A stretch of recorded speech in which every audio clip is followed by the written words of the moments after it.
자, 미국 증시 마감부터 확인해 보겠습니다. 클로징 벨 나옵니다. 장혜진 앵커 3대 지수가 장 막판의 분위기가 확 나빠졌네요. 네, 맞습니다. 현지 시간 19일 미국 3대 지수는 제롬 파월 연준 의장과 스티브 무누신 재무장관의 상원 증언에도 불구하고 모더나의 코로나19 백신에 대한 의문이 수면 위로 올라오면서 장 막판에 큰 폭으로 떨어져 일제히 하락 마감을 했습니다. 먼저 이날 장 막판에 큰 폭의 하락을 이끈 모더나의 소식이 나와 있죠. 의학 전문지 스탯에서는 전날 뉴욕 증시를 급등하게 만든 이 모더나의 코로나19 백신 임상시험 결과에 대한 비판을 쏟아냈습니다. 임상시험 데이터가 충분하지 못하다는 것인데요. 시장에 악재로 작용해 하락세를 주도를 했고요. 반면에 장 초반에는 제롬 파월 연준 의장과 스티브 무누신 재무장관이 이날 오전에 함께 상원에서 코로나19에 대응한 부양책 등에 대해 증언을 했는데요. 앞서 공개한 사전 증언문에서도 경제 지원을 위해서 모든 정책 도구를 사용할 것이라고 강조를 했는데 이번 증언에서도 역시나 재정 및 통화정책 당국이 경제를 지원하기 위한 조치를 더 해야 할 것이라고 말을 했습니다. 그는 또 연준의 각종 프로그램이 월말까지는 마련돼 실제로 가동에 들어갈 것이라면서 필요할 경우 대출 프로그램을 조정할 것이라고 강조를 했습니다. 실업자를 위해 지원하는 것이 현재 위기 대응의 핵심이며 은행에 대한 규제를 완화하는 것도 지지한다고 덧붙였는데요. 이와 함께 스티브 무누신 재무장관은 미국 경제가 팬데믹 위기에서 어느 때보다 강하게 반등할 것을 자신한다고 말을 했습니다. 이와 관련한 더 자세한 내용은 외신에서 전해드리도록 하겠습니다. 또 미국의 대부분 주와 세계 각국에서 봉쇄 완화 움직임이 일고 있는 가운데 백신 소식이 전해지면서 경제 활동이 빠르게 정상화될 수 있다는 기대를 자극하기도 했습니다. 하지만 이날 장에서 추가적인 상승 동력은 제한되는 모습이었고요. 주요 유통기업 실적도 지수에 큰 영향을 주지는 못했습니다. 월마트와 홈디포가 이날 1분기 양호한 실적을 발표를 했지만 코로나19로 인해서 실적 가이던스를 철회했습니다. 또 이날 발표된 경제 지표도 부진했는데요. 미국의 상무부는 4월 신규 주택 착공 실적이 전월 대비 30% 가까이 떨어진 89만 1,000채를 기록했다고 전했습니다. 시장에서 예상했던 것보다는 훨씬 더 밑도는 수치였습니다. 보다 자세한 마감 상황도 확인을 해보시죠. 혼조세로 출발한 3대 지수, 먼저 하락 출발한 다우지수를 보면 등락을 반복했지만 상승 전환하지 못했고 장 막판에 소매업과 은행주들 그리고 코로나의 소식까지 더해지면서 상당히 미끄러졌습니다. 하락폭을 더 키워나갔고요. 1.59% 떨어진 24,206포인트의 거래를 마쳤습니다. 이어서 나스닥 지수도 보시면요. 0.54% 하락한 9,185포인트의 거래를 마쳤습니다. 장중에 상승세를 이어갔지만 막판에 큰 폭으로 하락하면서 하락 전환한 모습이었습니다. 마지막으로 S&P 500 지수까지 확인을 해보시죠. 1% 넘는 하락세를 보였습니다. 2,922포인트의 거래를 마쳤고요. 하락과 상승을 넘나드는 모습이었지만 장 후반에 하락폭을 확대시켜 나가는 모습이었습니다. 이렇게 3대 지수는 일제히 하락 마감을 했는데요. 이날 상품 시장은 어땠나요? 상품 시장에서는 혼재된 분위기가 감지가 됐습니다. 국제 유가가 오른 반면에 안전자산인 금 가격까지 동시에 오르는 현상이 있었는데요. 먼저 국제 유가부터 살펴보도록 하겠습니다. WTI 가격이 지난 밤 사이에 2% 가까이 올랐습니다. 사실 WTI 가격은 장중에 31달러에서 33달러 사이를 오고 가는 등락을 거듭했었는데요. 결국은 약 2%가량 오르면서 마감이 됐습니다. 감산이 계속 이뤄지고 있고 수요가 경제가 재개되면서 수요가 증가할 것이라는 기대감이 WTI에 작용을 한 겁니다. 지난 밤 사이에 현재 선물 시장에서 1.7% 오른 채 32.36달러에 거래가 되고 있고요. 금 가격도 살펴보도록 하겠습니다. 어제까지만 하더라도 증시가 급등을 하면서 금 가격은 소폭 하락하는 모습이 나타났었는데요. 지난 밤 사이에 금 가격은 다시 한번 오르는 모습입니다. 경제 활동이 재개가 된다고 하더라도 경기 침체를 완전하게 벗어날 수 있을 것이냐에 대한 의구심이 존재를 하다 보니까 안전자산에 대한 수요가 여전히 있는 상태인데요. 자, 그러다 보니 국제 금 가격은 현재 선물 시장에서 0.8% 정도 오르고 있습니다. 1,749.1달러 선에 거래되고 있습니다. 자, 마지막으로 금리도 살펴보도록 하죠. 금리가 아주 큰 변화가 있었던 것은 아닙니다만 지난 밤 사이에 이 증시가 소폭 하락했던 것처럼 그리고 이 모더나 백신에 대한 의구심이 제기가 됐던 것처럼 경제 재개에 대한 의구심이 제기되면서 채권에 대한 수요가 올라갔습니다. 자, 덕분에 채권 금리가 조금 내렸고요. 다시 한번 0.7% 아래로 내려가면서 0.691%에 움직이고 있습니다. 자, 이렇게 상품 선물 시장 살펴봤습니다. 글로벌 외신 확인하도록 하겠습니다. 자, 첫 번째 소식 장혜진 앵커가 전해주시죠.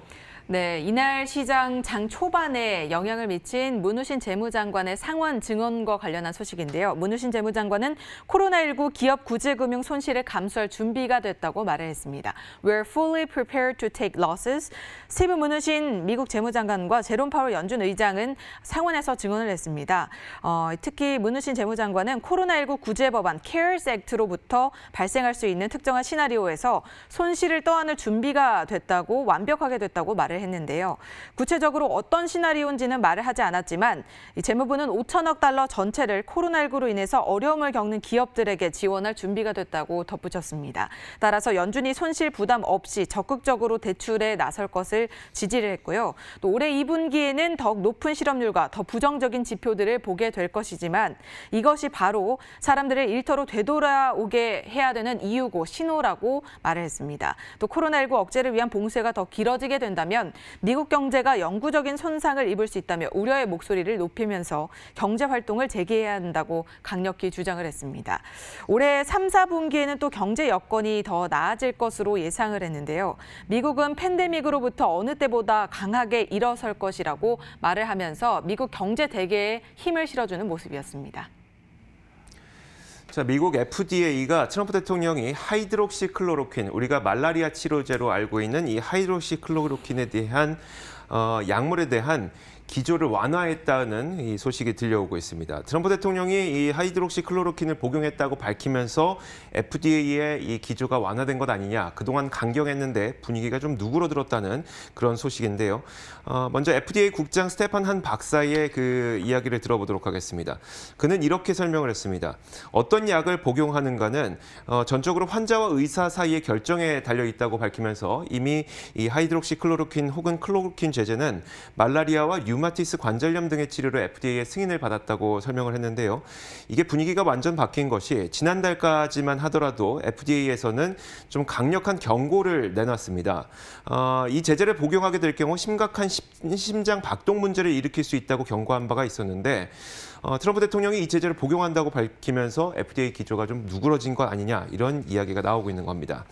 트럼프 대통령은 지속적으로 이 제재가 게임 체인저가 될 수 있다고 홍보하고 있지만 이 제재는 코로나19를 치료하는데 공식적인 승인을 받지 않은 상태죠. 지난 4월 초에도 FDA와 CDC가 긴급 사용 승인을 내면서 이게 과학을 통한 승인이 아니라 정치적 승인이란 논란에 휩싸여 있기도 합니다. 어쨌든 이렇게 논란이 되고 있긴 합니다만 최초의 이 코로나19 치료제로 렘데시비르가 곽광을 받았었고 최근에 이제 모더나의 백신이 주목을 받고 있죠. 이 관심이 과연 하이드록시클로로퀸으로 옮겨가게 될지 한번 지켜봐야 될 것 같습니다.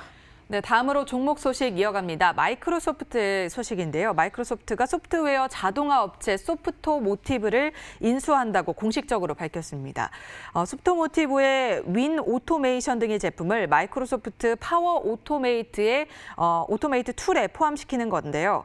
이 마이크로소프트는 로보틱 프로세스 자동화 같은 프로그램을 더욱더 주목해야 된다고 말을 했습니다. 윈도우 기반 작업 자동화나 봇을 쉽게 생성할 수 있을 것으로 전망을 했고요. 마이크로소프트의 파워 플랫폼은 전문 개발자가 아니어도 툴을 쉽게 이용할 수 있는데 회사 측은 이 양사의 기술을 통해서 로우 코드나 노우 코드 봇 개발을 가속할 수 있을 것으로 설명을 했습니다. 2005년에 창립한 소프트모티브, 전 세계 7천여 개 회원사를 보유하고 있는데요. 제록스 등이 대표적인 회원사로 꼽히고 있습니다. 마이크로소프트 CEO는 이번 인수로 레거시 업과 서비스의 로보틱 프로세스 자동화 연결을 제공할 것이라고 전하기도 했습니다. 코로나19에 선방해왔던 마이크로소프트, 앞으로 어떤 행보를 보여줄지 계속해서 지켜보셔야겠습니다.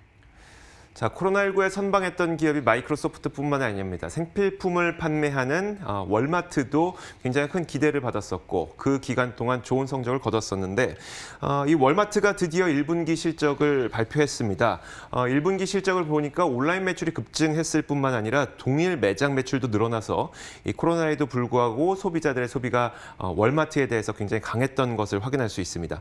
자, 먼저 실적부터 확인해 보도록 하죠. 지난 밤 사이에 나왔던 이 월마트의 실적은 이 주당 순이익이 1.18달러를 기록했고 총 매출도 1,346.2억 달러를 기록했습니다.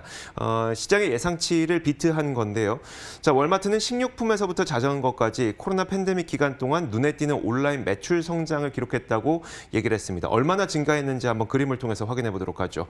자, 지금 이게 보시는 게 이 월마트의 온라인 매출입니다. 이커머스 매출 성장률인데 바로 이게 이번에 발표했던 그 실적입니다. 74%나 폭증을 한 것으로 확인이 됐고요. 동일 매장 매출도 10%나 늘어났습니다. 월마트의 CEO는 2, 3일 동안 팔 물건을 거의 2-3시간 만에 다 팔았다면서 그동안 이 생필품 수요를 따라가기 위해 굉장히 바쁜 시간을 보냈다고 평가를 했고 이처럼 실적은 기대치를 충족했지만 월마트도 다른 유통업체들과 마찬가지로 연간 가이던스는 제시하지 않았습니다. 유례없는 변수가 너무 많기 때문이라고 설명을 했는데요. 이날 월마트의 주가는 이런 실적이 괜찮았음에도 불구하고 홈디포가 밀리면서 동반 하락하는 모습을 보이기도 했습니다. 자, 이렇게 외신 살펴봤습니다. 맨해튼 나우 지금부터 이어가도록 하겠습니다.